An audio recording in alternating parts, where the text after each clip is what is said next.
Hey guys, welcome back to Fleetyards Mission Briefing. I'm Captain Foley. And I am Commander Cockles.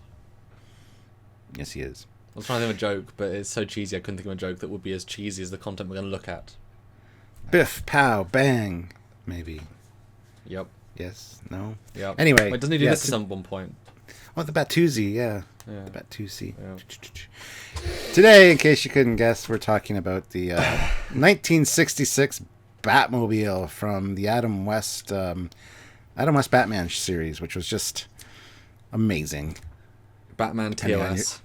Depending on your definition. Yes, TOS, exactly. Even though there were older Batman movies and things like that. But we're going to go with this one being the first, because it was the first mainstream one that kind of brought Batman back into popular culture. And people are asking, why is this on a Trek channel, on a Fleetyards video? Why, Stuart? Because it's a fantastic sci-fi car, because it's got funky gadgets. It's like Kit and Airwolf. They're regular vehicles, but they got added features which are going to be featured on Fleetyards because people have requested it. They love these vehicles, so why not cover them? I know they're not really sci-fi ships or anything, but I think they fall into the realm of sci-fi. Do any other sci-fi ships have bats on them painted? Because I think at least one sci-fi vehicle is a bat painted. This I think might be that. So an orange bat apparently, according to the first picture. Didn't know they were orange. Very well, they're actually kind of like a red and auburn color, but okay. Anyway, Batmobile, first one. So here's the 1966 Adam West Batmobile, and this is a great painting of it. It's such sleek lines. It's a funky looking car. It's actually based on the Futura concept car, which there's a picture of in a second, but the car itself looks great, so they didn't have to do much changes to it, but they made enough changes to make it very interesting. It's got a lot of cool weapons. It's got a lot of cool features. They're all labeled nice and bright and big, and because it's based on a comic book, so they kind of went with that vibe. Plus, I like the red pinstriping everywhere. It just looks cool. So do you want to ask me what my first impression is, or do you want to tell me what you thought back in the 60s? Because in the 60s, I wasn't alive. Yeah. I remember watching it growing up, and I thought it was a super cool car. My brother had the dinky car, or not the dinky car, but the larger version of it. Had a little pop-out like blade at the front and little firing missiles at the back, and just some really cool features. And I remember playing with that thing a lot because I love the look of this car. It just looked so futuristic and cool, and I thought no other car could look this cool ever. But anyway, what's your first thoughts? So obviously I've seen this car in reality a couple of times, but I mean, it's one of those things that I've never sat down and watched the original 1960s Batman. I've seen clips, obviously. I've seen, I think, most of one episode, but it wasn't by choice. It was just happens to be on with a friend's parents, and obviously you can't necessarily watch it today and get the same cinematic appreciation because it is a very different style of something. And I know that they did, the last thing Adam West ever did was another animated version, and that was really fun to be able to see that legacy continue, because even though there's been more gritty, more real, more silly interpretations, this held into people's hearts a lot. So I know the legacy of it more than the thing itself, and so this car is I think the most car of all of the Batmobiles. I always consider a Batmobile a special custom duty, task specific thing that is everything. Whereas this looks to me like a car. Like it doesn't. It's clearly either off the shelf that he's tweaked. He's a billionaire that's just bought a car and strapped some stuff to it. He didn't custom design something. But again, this Batman isn't meant to be the genius. I don't think they don't play it in the same way because it's different. Every Batman is very different. So I know this is, I suppose the most comic Batman has the most comic car, both in terms of comic laughing and comic book. Well, to be fair, there was a comic book version before this had a big bat face on the front, so. This is actually this is still Bruce Wayne, the genius, the billionaire who, designed all this stuff. So yeah. Well, less designed, and this was never more just used a Ford car and just. This was never a real car though. There was only like 11 of them or something built. The Futuras. See again, I don't know. This is why this is useful. But I will say I've always liked the one from the animated series, which for some reason has that massive front piece and the cockpit that goes slides out. I thought it was much more designed. To me, Well, yeah. less functional Yeah. but more designed. This is more like car with add-ons. Well, yes, sure, whatever. I mean, it was a 1960s show budget. I'm surprised I actually got this car because concept cars are generally very, very expensive. Anyway, got to give him kudos for that. Yeah. If we go to the next picture, this is the most handsome Bruce Wayne ever driving the Batmobile, as you can see. Just before he lost all his money, then had to do a web series to pay the bills. Yep. Sure, yeah. Lack of facial hair there. But this was at Fan Expo quite a few years ago, before Trekyards existed. So I got to sit in it, and it's really an experience to sit in it because you got like an actual phone, like a rotary dial phone in the middle with like a bat-shaped receiver that you can pick up and hold, and it's all red, and everything's labeled. So it's safe to say that, yeah, I wouldn't want to drive it, I don't think, because your hair would be all. Whoosh, whoosh, whoosh. But you're wearing a hat, a cowl. It's fine. A cowl. Well, yes, this is true. It's not designed for an average. You really think Bruce Wayne just drive like, hey guys, I just borrowed Batman's car. Don't worry. This is not a clue. Not a clue. Not a. I mean, I would, but this is funny because this is a convention that Adam West was at, and I didn't get a chance to officially meet Adam West. But when I was in line for William Shatner's autograph, I had to go to the washroom, so I went back behind the curtains and down the row there, and he came around the corner. Adam West came around the corner and bumped into me, and I'm like, "Oh, I'm so sorry." He's like, "It's all right, young man," and then he continued on with his entourage, and I was like, "Oh my God, that's so awesome!" I wish I would have gotten his autograph, but anyway, that's the story. You still touched Batman like none of us have. No, I'm going to take that out. That's not good at it. I'll keep that in. This is fine. Just yeah. Yeah. So if we go to the next picture, here is a cool shot with some of the original design drawings that were done for the car modifications. You can see on the back there some parachutes and the big flamethrower. They had like a big jet on the back, which is kind of carried over to the Tim Burton Batman and almost everyone after that. So that was like one of the first, I think this was the first to have the big jet engine on the back, which is a neat idea for a car, but really impractical as far as... Yeah, but it's just speed is what you associate speed with, especially in those eras. You wouldn't associate turbines or anything. Turbines to speed. Anyway. But it's interesting, because I don't, you said it's based on a concept car, and you said we'll see pictures. I just still don't know what that looks like yet. So I'm still, my guess, so I'm going to guess what they actually did to this car from the concept then. Having not seen the concept. Okay. I'm guessing the headlights are different, because they look more integrated. You could probably swap that out. The red trim, obviously. Those front two things that pop out next to the headlights, like, it gives it more of a lined feel. I would guess there'd be add-ons as well, just the way they're with the fins. It makes it feel like one continuous line rather than, so I guess that would be an addition as well to change the chassis a bit. Obviously all the top bit, the bubbles obviously weren't a thing. That'd be silly. The entire back, obviously. So it's and obviously everything on the inside, I'm guessing. All right, well, we're going to get to the concept car in just a second. Yes. The next picture, though, is like the orthos of the car. So you get to see the different angles. So what's the scale, Samuel? What do you think the scale is, Samuel? You always ask me every time. Well, Stuart, I think that seat fits a person. Oh, all right, Samuel. So I die a bit because I always ask you, and it's hard with cars. Well, the length is 225 inches. I could go into the wheelbase and engine and all that as well, but we won't do that right now. So anyway, what do you think of these looks? Like, it looks very bat-like, don't you think? Oh, certainly has. Yeah, like I said, the way the raised bits are makes it look more like wings, gives it more of an appearance. Yeah, I was certainly picking up on those a little bit. The front bit looks a little bit more like a face, but that's reasonable minimum. I like the side view. It's not sleek. It's very down to the ground, simple shapes. You know what I mean? It's not nice race car-y. Obviously, they weren't at this point where you could build those things yet, so obviously it's not going to have that. But it looks quite nice on the side, just aesthetically to me. The top's just a brick, but against the top view, everything's a perspective. And I know the front view, where there's that classic picture of Kurt going, and there's that. I've seen that front view ages for that, and the back looks very similar to the front. So, but little bat little ears. I would say again the additions of those fins, the bat ears, is what I see from that. You'd think, right? But go to the next picture. This is the actual Futura. before any changes were made. Oh, the bubble was real. Wow. Yep. Bloody hell, I assume that was... Oh.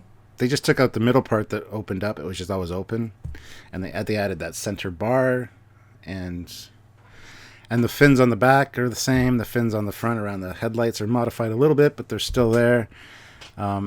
Basically, I mean, they did do quite a few different little changes. They took the trim off the side and did a few things like that. But overall, they just painted it black and added some red stripes to really highlight those fins a little bit more. Well, the Batmobile loses lots of points then, because it's far less original than I thought. See, at least the DeLorean it's a DeLorean with stuff on. Which completely changes the feel, but it's just a DeLorean with stuff. And this is just of this car with a few... I mean, okay, cheap budget thing on an expensive car, you're right. But yeah. I mean... Okay, well, the front's different, but... I mean, they changed the whole front end.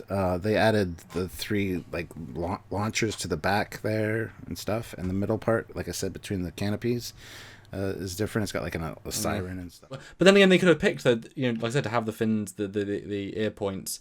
Because it has this, and the big eyes of the bulbs, the domes are eyes of a bat. You could say they picked it because it had some features that would work. Next picture. Here is the Batmobile in all its glory in the glorious Batcave, and you can see everything listed. I love the big name plaques on everything around there. The Bat Computer and the Bat Analyzer and everything's Bat something, but it's very much based on comic books, right? So it's supposed to be kind of silly and quirky like that. I didn't even know that was a thing. The next picture has a bunch of the details and features of the car. This isn't the highest resolution, so it's hard to see, but I mean, you can see there the Bat phone right above the Bat fire hydrant, and the Bat phone, like I said, the receiver is very bat shaped, and that's right in the center of the car. Yeah, exactly. That is, isn't it? That's great. Bat scanner, compass, bat actionator, detectoscope. I'm sensing he likes bats. Like I said, it has some cool features. There's a nose-mounted slicer thing that pops down right in the middle of the front there. There's also a bat ramming device that pops out. Yeah, and one of the cool features is the emergency bat turn thing. There's like a post that came down so the car could turn really quick using parachutes. There's a bunch of features that were added. It was very much script-based, I think, a lot of the stuff, which is cool. I mean, that's the same thing we see in Star Trek and everything like that. So, well, I was going to ask, is there any sense that this all can actually fit in the car? Probably not. I mean, like I said, the jet engine itself would take up a lot of room and a lot of fuel. But he's a billionaire, and it's presumably a one-use, True. two-use, and one go. So, I mean, if a billionaire with unlimited resources, you can invent stuff out of the realm of what we can do right now. It kind of comes with the territory of that stuff. And I mean, it's got a mobile crime computer. I mean, this is very much the early version of computer. That's interesting. It's an early version of KITT. They basically took the Batmobile and went, can we modernize that? Yeah, and then all of a sudden KITT came about. Basically the same kind of vibe, just less cheesy in Knight Rider. But that's okay, because this was based on a comic book, so I can see where they got a lot of their inspirations and ideas from. So. Although, was this actually based on a comic book car, or was this we want to reinvent? No. Okay, this was reinvented based on the other cars that had come before, which were very, very much simple cars, just kind of bat. They looked bat-like. If you watch the old black and white movies or the old black and white serials or even the old detective comics, like I said, the one car has like a bat face on it, but I don't think it has any gadgets, anything. I'm really not into the lore of the old Batmobiles, so I'm not sure exactly what features they had. But well, the further back you go, the less they could imagine these gadgets. I mean, you look at James Bond and, the silliest of the cars can go invisible. The least silly of the cars has a machine gun in the front. Yeah, well, exactly. That's its special ability. It can shoot bullets from the front. It's like, where's your gadget, 007? A machine gun. And a rotating license plate, so you can change the license plate 3 times. 3 times? Yes. Yeah, nowadays it'd be like an LED display. I always love those Bond films because he only gives him what he needs for that mission, coincidentally. Yep. Give you 6 things and you're going to use them all. It's based on the script, right? That's what we keep saying. Let's go to the next picture. This is a shot of the interior. Oh, it's less advanced than I thought it was going to look. Because obviously KITT was quite a thing. That was a thing. This is much more... 1960s. That's what it is. This is just a car, actually. Yeah, just very, pretty much. It's not even that colourful, considering. Nope. But massive labeling. Oh yes, of course. And there's the phone in the middle, like I said, just a regular phone. It was awesome for the time. I mean, for the time, this was all unimagined stuff. Like a phone in a car, that's amazing. Are you surprised though that the given his penchant for everything bat, the wheel is not a bat? Ergonomic A little bat. bit.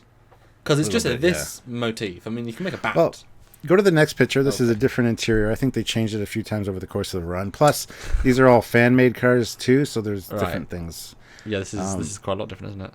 Yeah, but emergency bat turn lever, and that's for that thing that, anyway. The next one has a close-up of the dash where you got the bat ray projector and just different big marked buttons. Plus you got Robin beside you. He takes care of the bat, the detector scope and things like that, so... Because you got to pay attention to the road, Robin. You got to follow the rules of the road. You have to stay in the speed limit. He didn't, did he? Batman? More often than not. Batman 1960s was always giving those rules, make sure you follow the rules and do this and obey the law. And, but I think every once in a while he broke the law with the Batman, jet engine. Joker got away because he's going 51 miles an hour. No, Robin, you've got to stay in the speed limit, otherwise it's not a good example for the kids. But he just killed 20 people. No, Batman. He hurt them. Well, he wouldn't kill anybody in the 60s. I know, so he hurt them, not couldn't kill them. But he shot them with his gun 8 times. They're fine. Are you sure? Exactly. Yes. And then at the end he would say, the story of the tortoise and the hare, Robin. Well, or slow and steady wins the race. Yes, that would be the point. And catch him. Just end the suffering. No. I love it. Hey, they start buttons early. That's pretty advanced. Start button with a button. Pretty cool. Mm-hmm. No need for bat key. But no, they could have sold bat keys. Bat ignition. You'll slide a bat ignition to bat key, and then it goes. Well, makes a bat noise that turns on, and because that awakens his senses of bat. Sure. Next picture is from the bats. Okay. next picture is from the passenger seat. Again, it's a different take on the interior, and of course, in the next picture, there's different versions of this car that fans have made over the years. This one's got a little bit smaller bat symbol on the side, and the little spinner things on the tires are a little bit smaller than some other versions. But again, it's everybody's own take on things. Next shot is just them cruising down the road with stunt drivers. As you can tell, they're not actually Adam West and Burt Ward there, but that's fine. I'm surprised that the window doesn't shield over black, because in one-way glass you wouldn't want them to see he's Batman, he's in it, or the Joker's in it. The Robin should be just black, and then inside. But it's for a '60s show where you want to see the hero in the car. Oh, true. Yep. No, true. Yeah. Maybe it is then tinted, but we're seeing X-ray through the tint. Yes. Sci-fi. So let's go to picture 10. Here's the jet engine at the back, which actually didn't shoot out a flame of afterburner exhaust. It was more like a little flame that went up, which it wouldn't do. But that's okay. It also has 2 parachutes packed back there, so it can either turn really quickly or stop really fast. So for safety's sake, don't you know? Yeah. And the next picture shows off the parachutes all packed up. And oil squirter, it says on the back there. Gas. Rail spreader.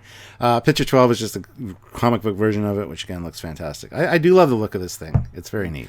There is one there, the Batmobile past meets present, where it's got the tumbler version of this, which a fan has done, and I think it's hilarious.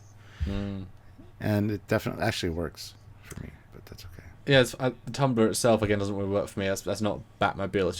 It's like a bat tank. It's a military vehicle, yeah. Yeah, it's not the same thing, but it should. It's more realistic because it's already exactly. Yeah. That's why I want. If you do Batmobile right, it should be a car that's bat, rather than a tank he kills people with. Because he runs over cars and kills them, and missiles them and kills them. Everyone's seen the films where he shoots a car and explodes. It's like, you killed them, Batman. You killed them. You killed a lot of people, Batman. No, okay. I guess my final thought is it is very much a car with add-ons. But it does add. The red was a really good choice. They should have modified it more, I think. Added more bat, which are weird to say, but extenuated some of those features. I know they did a little bit, but so minimal considering. But they did actually balance it better, I think. With the front piece, the back piece, and the middle bit, they actually improved on the original, which is good. But it needed more, I think, to make it more like a unique piece. Like the DeLorean Back to the Future is so clearly you can never mistake it for an average car. It's its own thing. And yet you have Kit, which has nothing added except the scanner at the front. Yes. And unless you see the inside, it's very minimal. And that's this for the time was very futuristic. Not a lot of people saw the future of concept car. So I mean, seeing that in the '60s, this was like the future of automobiles. This was like something you had never seen. So it was really neat. Yeah, it's a fine looking car, but it's one of those things like, you know, it's always, well, or maybe there should have been more like hatches to imply more technology pops out, because it's so car, you know, that the body's so like smooth and such, you know, almost they should have like, well, they would have had labels everywhere then, because they has to label everything, so it would have been like, you know, this hatch is the bat grenade, this hatch is the bat missiles. That would have really been very clunky looking. But I don't know, it's like a 0.5 really good car, bat car, but it's a better car than the original car to me. Yeah, the red was a good choice. Yeah. And my final thoughts is this is like classic Batman. The red highlights with the black body. It does look very futuristic. I for the time, like seeing this after the fact is kind of like whatever. But seeing it at the time, like when I was young, and this is the first time I'd seen it, or I was playing with my brother's little one, like this is so awesome, this car. And then all the things that popped out of it and things. It was just like really neat. So I really enjoyed this car. We were gonna do like a Batmobile month on Fleetyards, and we will look at the other Batmobiles, because there are some fantastic designs that aren't, as Samuel said, like cars. They've been more designed and engineered to look something different, and we will take a look at those in the future, so stay tuned for that, guys. But let us know what you think about the 1966 Batmobile. Is it one of your favorites? Is it not? We should have had London Batman join us for this episode, hear his thoughts on it. But maybe we'll do that for a future episode as well. Yeah, just do a live and have it. You know, Batman joins in 1966 Batman card discussion. He can stay in character, so that's not going to be an issue. Yeah, if you guys would like to see a Fleetyards live where we just sit down with London Batman and talk about Batmobiles for like 2 hours, that would be awesome. I would be down for that. So put that in the comments below. Don't forget to subscribe, like the channel, visit all our social media. We've got Discord, we've got Facebook. All the links are in the description below. So check them out and join the conversation, the Bat conversation. Good you went there. I was hoping you would. And, sorry, I should say, pow that like button. And biff that notification icon. And do all that stuff. And don't drink and drive. That's right. End on a message. Right. So until next time, guys, I'm Captain Foley. I'm Commander Coggins. See you next time. See ya. Bye. In the Bat future.